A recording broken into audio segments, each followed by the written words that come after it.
Welcome to Unfiltered and Unashamed. Today we are going to go on a little road trip back to the year we started high school. And to kind of start that, and maybe it'll help kind of bring you back as well and jog your memory of just the way that life was at that time. The main fashion trends were baggy jeans, Doc Martens, Converse, and all the jeans had to lay over the shoe. Yeah. There was the tapered jean was out. Well, it really wasn't supposed to look new, right? No. Yeah. You kind of wanted to take the bottom and destroy it because you walked on it. Yep. Flannels with the baby teeth underneath or band shirts. Underneath those flannels, or especially for guys, band shirts were big. And flannels. Maybe guys had different fashion. I didn't really look into that at all. Shoes, I feel like got big for guys in high school. Whatever, they were in, like they had the Air shoes. Yes, you really could.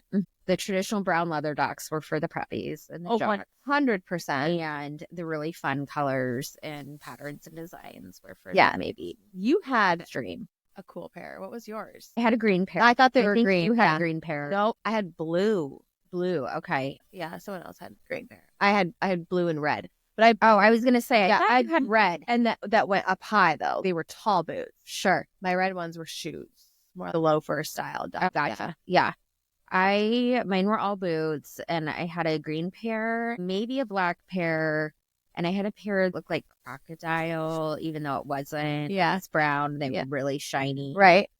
Oh, yeah, I remember those. Yeah. Wow. Okay. I wish I still had them. Honestly. I wish I had all my Docs. I think I got rid of my last pair of Docs, and I eventually had brown ones. They were taller, not as tall as my blue ones. I remember, I believe, moving them into my current home, and I don't know why I got rid of them within the last 7 years. Last time that they were worn was my oldest, 1 year for Halloween. This would have been her mid-teen years or early teen years. She was Katniss from Hunger Games, and so we needed her to have boots of some sort, and so she wore my Doc Marten boots. I mean, they looked brand new. I mean, they last forever. I do actually have some in my closets. Yeah, I don't remember who it was that we ran with, but they called them their shit kicking boots. Yeah, that was the motto of them, was, I guess. What are some other things that were happening? So, pop culture, a little bit. In the year that we started high school, which we're not going to give the exact year of. You can later if you want to. Top 3 movies were Independence Day with Will Smith, right? Yeah. I don't know if I ever even watched it. You never saw Independence Day? Maybe at some point. It's not something that I'm like, it's not my style. I don't know if I saw it in the theater, but I definitely watched it. So that was the number 1, followed by Twister, which I remember seeing that in the theater. With my family, I think. And I just remember the theater was full. There was not a space in between the seats. And it wasn't like seats like it is now where they're 2 recliner, 2. No, oh my God. Stadium seating. Yes. Excuse me. Yeah. And it was full. Yeah. Yep. I'm sure I saw that in the theater. Yeah. It was just on all the time. So that was kind of a pivotal movie. I think especially in our community because, it's not an irrational fear. No, it's not. Around here. No, it's not. And then finally Mission Impossible with Tom Cruise. So, and I'm sure I saw it eventually. I know that wouldn't have been one that I saw in the theater. It might have been like a blockbuster movie, probably. Yeah. That's probably how I saw Independence Day as well. Oh my God. Right across the street from where we are at this moment. Yes, that's the blockbuster that we would go to. Yes. And then sometimes we would get Little Caesar's Pizza. Yep. Which was right next door. Yep. Yeah. Yep. Wild. I think it's a rewind. It's a fireplace store now. My oldest had a rewind, like a VHS special rewinding thing, like gadget. Yeah. Outside of your VCR. Because it was faster. Right. And I don't know why, but it was a big deal because it took forever to rewind. It's so obnoxious. That's funny. The things you think about, the things you forget. Yep. Okay. So that was movies. Most popular songs. We're not going to go into each and every. I wish you wouldn't have told me and I could have tried to guess. But song. I know. We should think maybe next time. Most popular song that year was the Macarena. I probably could still do it. I can't. Hip something now, right? Yeah, it's that. I don't know. Da da da da da da da da da da. Oh my goodness. No, what just happened there? Anyways, they did not want to see the Macarena dancing. Apparently, That's what they didn't want. speaking of ghosts. Yeah, right. And kind of, so the Macarena by Los Del Rio Their only songs, correct? had the most weeks on the Billboard Top 100 charts Okay. that year, followed closely by Carrie She was a staple through a lot of our years. and the ever romantic Boys to Men. If I could sing, I would serenade you right now, but no one wants to hear that either. So, You know, Boys to Men, they were very suave. swath's a good word. Yeah. Yeah. Yeah. I mean, you listen to it now and you're like, oh, that's a little corny. Yeah. But A lot of the also, time was corny. over Yeah. classics. Oh, Classics. 100%. Any one of our generation, We would know the words. we just could just serenade each other. Yeah. What's sad is that now on the oldie station, it is all that music. And that doesn't seem right to me because when I was younger, on the oldie station was Beatles, Itsy Bitsy Doors. Teeny Weeny Tiny Bikini. Yeah. Oh my gosh. Like Richie Valens. Big Bob. Yeah. All of those. That was what was on the oldies. And now I'm actually going to The say, Monkeys. I actually have the greatest hits. Oh my God, that's funny. CD. And I still actually own, I think, almost every single CD that I've had in my whole entire life. I have zero. I have Zero CDs. It's fun to go look back I'm sure. and see. It's like I still don't have like I still feel like plug in the thing for the Bluetooth. And so like I don't have that. And so like I will listen to CDs even still quite often. And we backed up to a lot of our DVDs as well and Blu-rays. And for the longest time I was like, we need to get rid of these. Why are they here?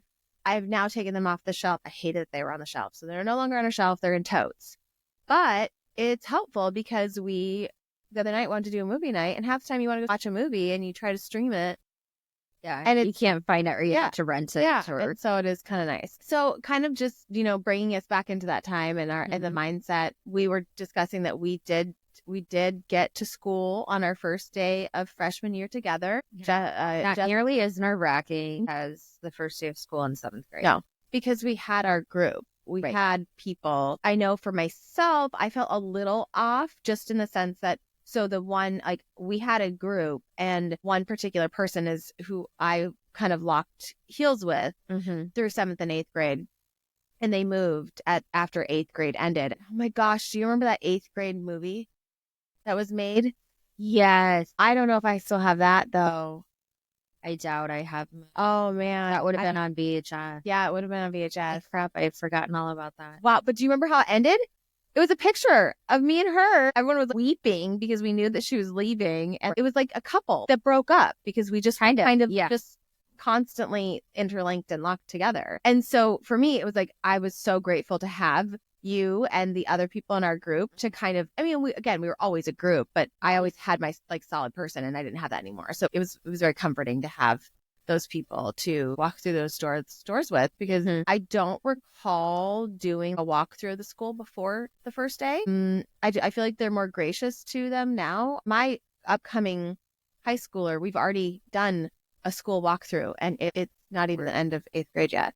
Right. So, and he'll have a couple more opportunities. I don't remember if we did a walkthrough or not. Yeah. But we had kind of a little bit of a different experience where we had a block schedule.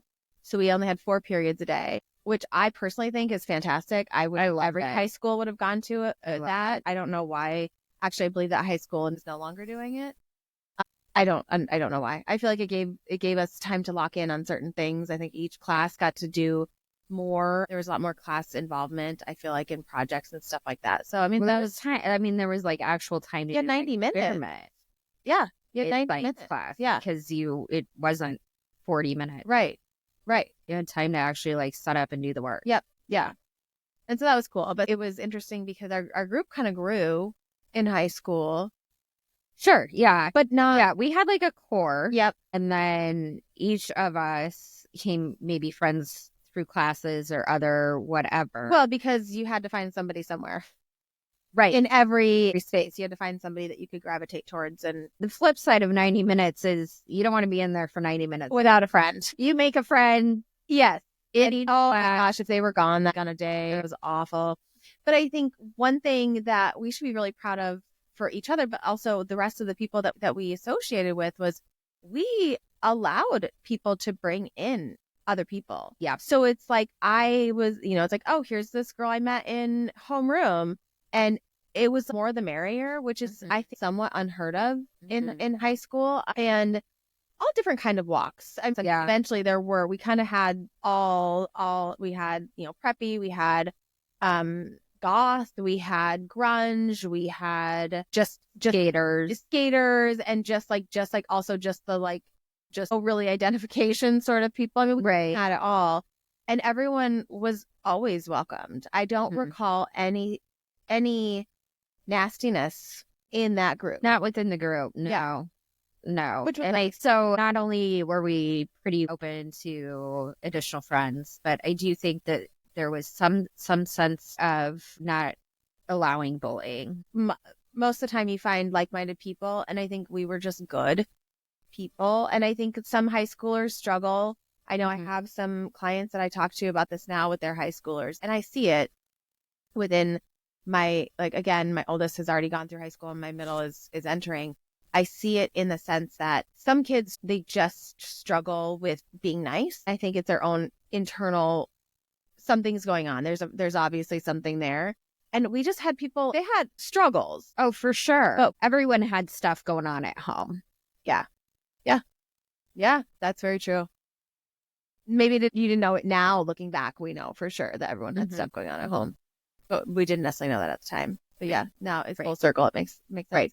Maybe we saw something in each other very well subconsciously. Yeah.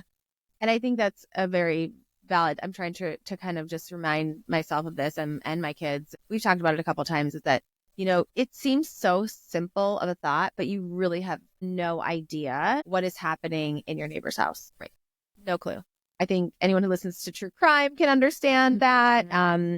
And yeah, when it comes to all sorts of things, to depression, to abuse, to, money problems. I mean, like, it covers the board. So I'm falling into just that, what our whole kind of theme is being unashamed. I think in high school, we were lucky to have friends that we could just be ourselves. Now, I feel like some people, more than others, hid a lot of the things because they did maybe worse ashamed of it. But now looking back, I just wish that people could kind of walk through their lives without that shameful thing, because I think it's healthy for people just to be a little bit more open. Well, I guess that ties in perfectly kind of into high school, and my high school experience was, I jumped off real quick and ended up pregnant before the end of freshman year.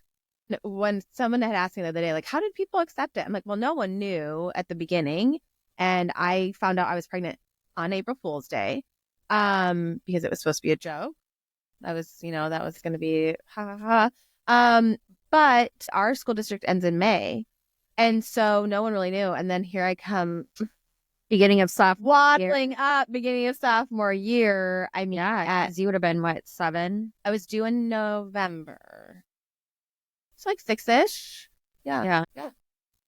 I mean, and I think, and that, I remember, I don't know if a lot of the shame hit me then. I think it kind of hit more actually later in my experience. I don't know if I had the wherewithal to be shameful of it. I'm more caught up in, like, how the hell am I going to make this work? How does this, how is this going to look? Than to be, maybe my parents had more shame or more embarrassment along with it. But yeah, it came to me. Well, if they did, I don't think they put that on you. No, I don't think so either. But I didn't feel shame actually from my peers, where I think a lot of people maybe get that. And so I think just learning through life how to just I accept my truth, and I don't think people intentionally put the shame there, but I used to take it that way. So then just take it in and go, when they say, like, oh, you don't look old enough. And sometimes they say things like, oh, I could have started a couple years earlier. Or I say, oh, well, I'm in the skincare business. Sure. Or sometimes I just say, yeah, like, do you want me to tell you my birth year? I mean, people are, and yeah, and I don't think they mean it in a right way, but it kind of at times probably feels like a backhanded compliment. Right. Because when I'm with my 6-year-old, I'm not getting, oh my gosh, she looks so young, So yeah, it is an interesting, I guess, way to kind of start that high school journey. So mine looks completely different than a lot of people's, but I had some really great friends who stuck with me the whole time. I got to go to prom.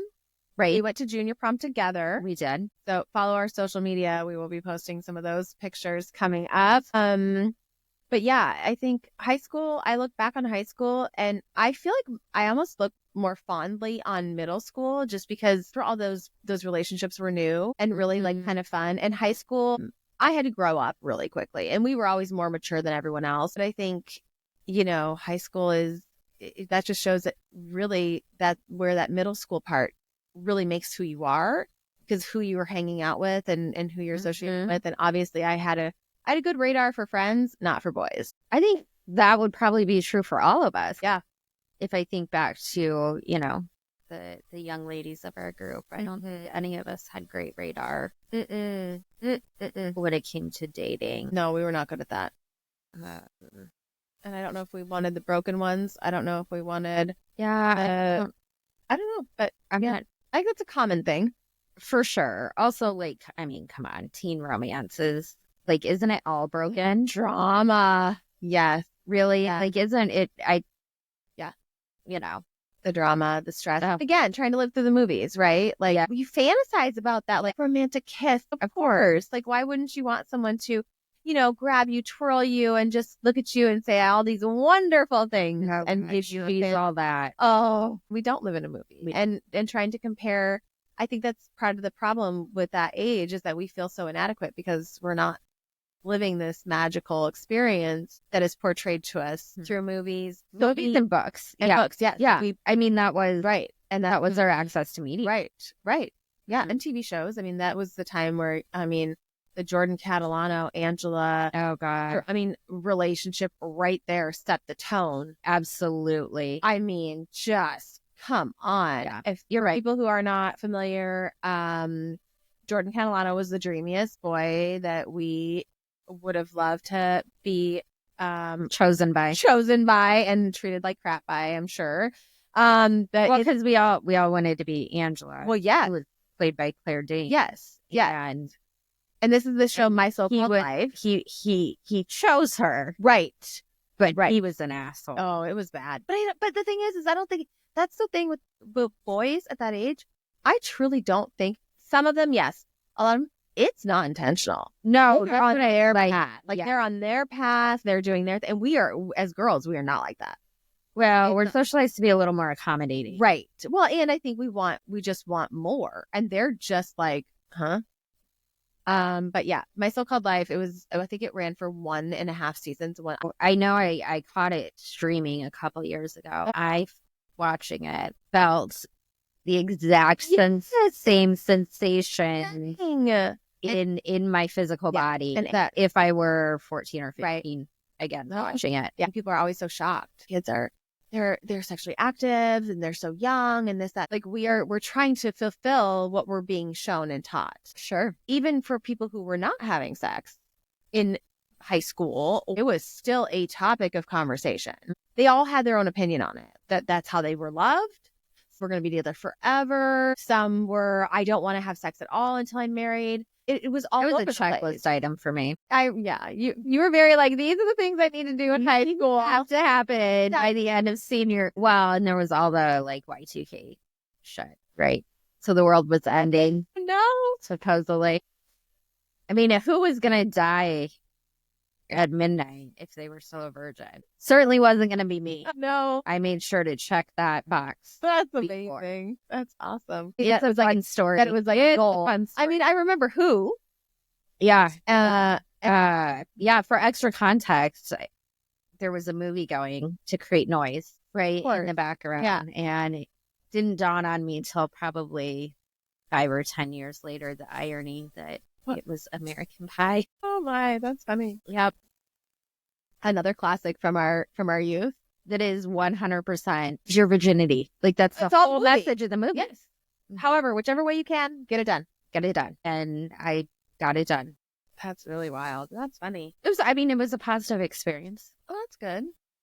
Maybe people are different, but when you're young, I shared with my oldest because, having a daughter, I drove home high school boys, they don't know what they're doing. You don't know what you're doing, but Right. they don't know what they're doing. And I'm not telling you to go find a 25-year-old boy, but what I'm saying is like, you need to find somebody that like you can either learn with, or just wait because it's not great. But yeah, I mean, man, like there's like sexual partners in that time.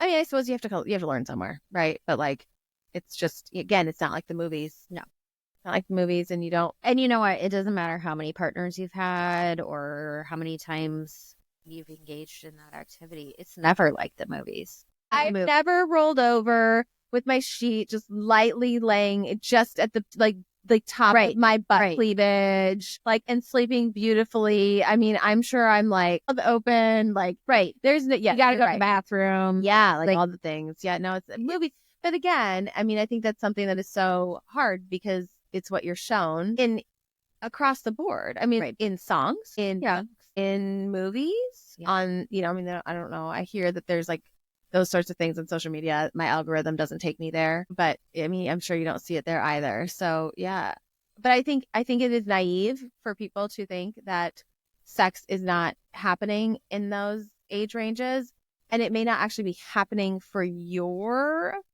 child, but they're friends, and and people are talking. They are talking, yes. And so I think for me with the teen pregnancy experience is having that conversation about. I remember telling, I don't know which child it was, but basically saying like, hey, if you have questions, I get that your friends are all talking about this. They don't know. So ask me the question, write it down. I can write the answer back to you. I don't care. But like, it is something that it is a topic of conversation. I would say, probably within our group, starting in 8th grade. Yeah. All the innuendos, the sexual innuendo. Yeah. Well, all the flirting with the boys. Yeah. I think I was fortunate enough. My parents they weren't necessarily telling me everything, but it was enough that I knew that if I went to them and asked a question, they'd be honest with me. Sure. Yeah.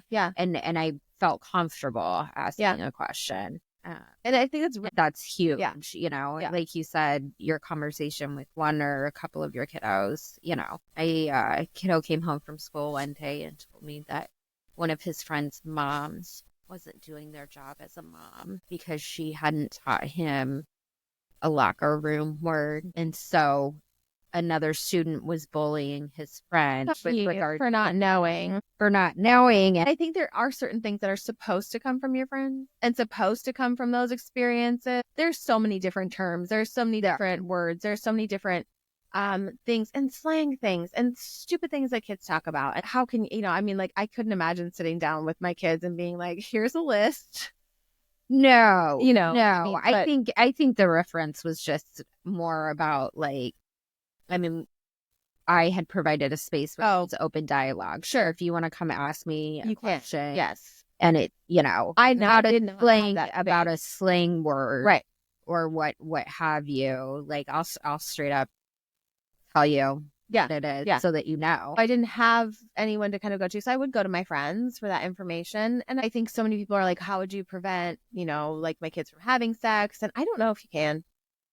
I really don't know if you can. I feel like if they're going to do it, they're going to do it. And that's why you provide them with the best education possible regarding the situation. Allow for open dialogue. I know it can be a touchy subject, but a way to have safe sex. I talk about that too, not just pregnancy, for God's sakes, like there are so many diseases. STDs, wrap it up. And they don't even call them STDs anymore. They call them STI. Who wants to live the rest of their life with that sort of consequence because they didn't have the education or they didn't have the right or the access to prevent? Yeah. I didn't really mean for this to go on like a TED talk of safe sex, but I think in high school it is something that people need to just accept that we're human beings and human beings are curious and have, so many different things going on at that age that kind of silly to ignore that's there, really. I think out of our friend group, I was the only one that got pregnant. I think I managed to scare the shit out of everyone else. And I think safe sex happened from there on out. As far as I know. I mean, as far as I know, now that you say that, I'm kind of like, Huh. I wonder if anyone did and we never knew. Well, I mean, there's that. Because that was definitely, I suppose that was a possibility. Yeah. We just never knew. That is. I will say, all these years later, that there were a handful of teen pregnancies when we were in high school. The three, I know there were more than that, but like the three that I really can remember, I have to say, have all, yourself included, raised children that they had as teen moms into like really healthy, productive adults, successful as well, who educated. are overachievers. Oh my gosh. And they are very educated. Yep. And so I just really love that, like, y'all beat the statistics. Well, yes. I mean, yes. I think some didn't beat all of them. Sure. But I know, at least for me, how I took it was, of course, my oldest is the oldest, and every child has their position on everything. But I was so strict. And I think a lot of that came from, I didn't want to be the teen mom who had the kid that was outrageously uncontrolled. Sure. Or the kid that wasn't in preschool. I mean, like I was not going to short her on those things, but I think a lot of it came from, just because I am a teen mom doesn't mean she can't have this stuff. And I also had that shame coming in from people, which maybe in that way is a positive. Like a motivator? Yeah, it's like a motivator. Most of us were lucky to have support. I know some did not, but we were lucky to have support from family and friends. And I think that makes a big difference because I feel like when you're a mom, and if you lose those core people of who you are, it puts you in a bad place. And I think if you're not in the greatest place, your kids are kind of going to thrive on that. And I think the other thing too is that the group of us, and the ones I can think of, we were also continuing to grow up, and we were also continuing to build our lives and our education and our experience and our growths. And so they were along for that. And so they saw those. So it's almost like they got to go through those milestones. Yeah. Twice. Kind of growing up together. Yeah. Yeah. So like they got to have that experience of the positivity of those accomplishments, which then led them to their own. Sure. Yeah. An overachiever is big. I mean, you were an overachiever just naturally. Yeah. Well, I mean, would you say you still are an overachiever? Yeah. Oh gosh. Probably. I'm a tired overachiever. So instead of needing to overachieve on everything, I think I've narrowed down a few things that more important to me that I put my overachiever energy into. That's fair. That's what I say about being a mom. I was an overachiever mom at 16. Now I'm a tired mom. I thought, but it is what it is. Well, yeah, they'll be fine. Yeah, but your experience. Right. As I've been, told and reminded, like, of being an older mom, but it'll be fine. You're an experience. Yeah. All your kids are great and well behaved. Yeah, they are. For the most part. I mean, I think most people's are. Yours is so sweet. And I don't know if my experience kind of changed again, like my friends' experiences, if they, not that my life changed their life, but just having that reality check of how real life can get and how to make choices, and not just about pregnancy, but just about your future. Everyone kind of went on to do bigger things. Most of them. Yeah. The females. Yeah. Not interesting. I got 2 boys. I got to figure that out before we have any issues. Yeah.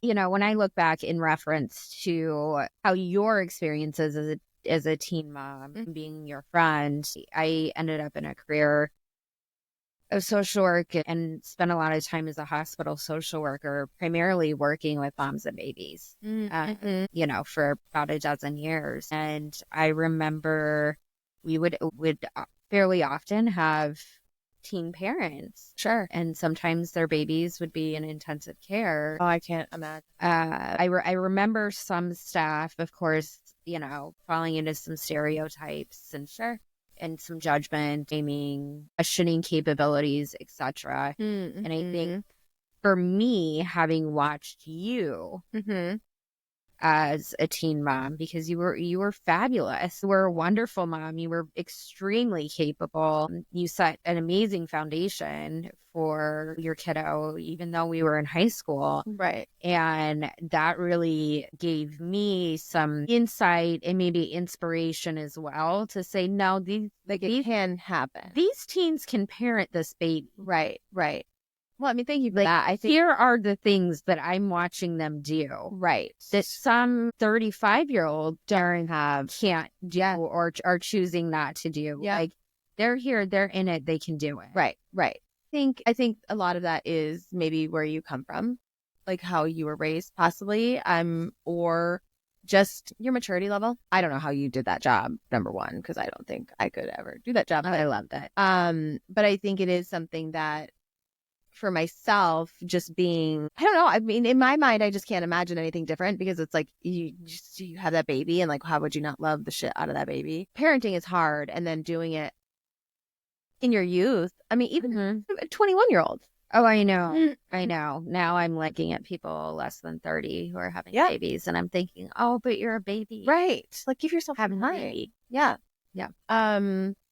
Which is probably why, I mean, my next one, we didn't have until I was 29.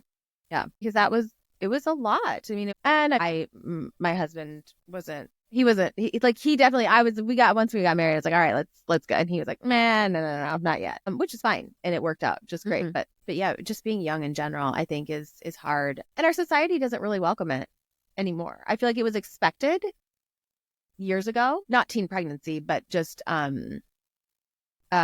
children young. And I think now people are just like, oh no, I think they also see them as, maybe it's because we see more people's lives on social media. And so when you say, oh my gosh, did you see that Katie got pregnant? She's 19 years old. Like, oh, like she doesn't have her shit together. But it's like, well, what are you seeing? You're like, if you are interesting how expectations socially and culturally shift over time. Yes. It really does. When my parents were pregnant with me, they were in their late teens, early 20s. Okay. And that was not unusual at that time. Right.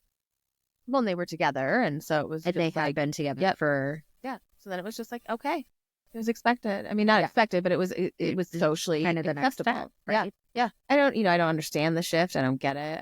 I don't know why. I guess I couldn't even really tell you where we are right now. I feel like personally, I don't know. I don't know the young, like I don't know the average age of when people are having kids at this point. I would have to look to confirm. Yeah, I believe we're looking more at like first babies between the ages of like 27 and 32 probably. I mean, that seems pretty on par. Yeah. And I don't know what the teen rate is at all. And like what you had mentioned, Teen Mom, and I think the premise of that show, or why some people went on that show, was to kind of just show like, this is hard. Yeah. Don't do it. But I don't know if it really worked out that way. A lot of people. I don't think the intention was to romanticize it. I don't think so. I don't know. I think people turned it into that. Like because again, they look at these people as characters, and then they start looking up to like, oh, like look at that, like and I think it's interesting. It's an interesting experiment for sure. Yeah, and absolutely. Even there, you have some that did really well and some that didn't do so well. And I mean, so that kind of touches my high school experience. It does, but follows the theme that we don't realize when we're younger, but who you become friends with in middle school can really influence high school and high school experiences. Right. And it's not until later in life that you realize that some of those things from high school really set your life on a particular path. Right. And some of them are not great and some of them are. I mean, so I think just at the time you feel like everything is so devastating.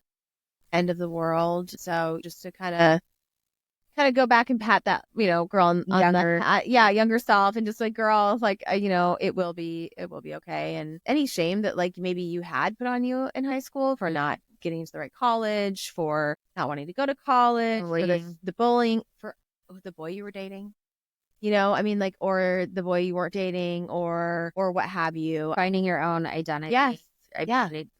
Yeah.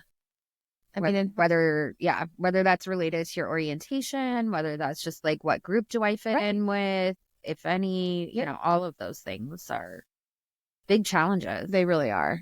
I'm kind of glad that I'm not in that right now. But I'm fearful for my now, middle schooler going into high school next year and then what that brings. These kids these days, they're a little different. It's a whole different world. Yeah, it really is. So we kind of like got on a little tangent. So we might have to follow this one up with a secondary high school kind of just experiences. And I think that'll be maybe less serious, hopefully. We'll go into the fun stuff. Like, who knows? We're just letting things around. Right? Just slow. Yeah. I mean, because unfiltered. That's how conversations kind of go. Yeah. So we just want to thank you for listening today and joining us on this shit show we call life together. You can find us on Instagram at unfiltered.unashamed, and our Gmail is unfilteredunashamed@gmail. So please send us any questions or DM us any questions or any topic suggestions and a fun story about your own journey. Yes. I'd love to hear stories. Fun high school experience. Yes. Middle school experience. Learned something you found out about yourself in that time of your life. Yeah, anything. We'd love to hear it all. So on that note, we'll wrap up. Yeah. Have a great rest of your week. Bye.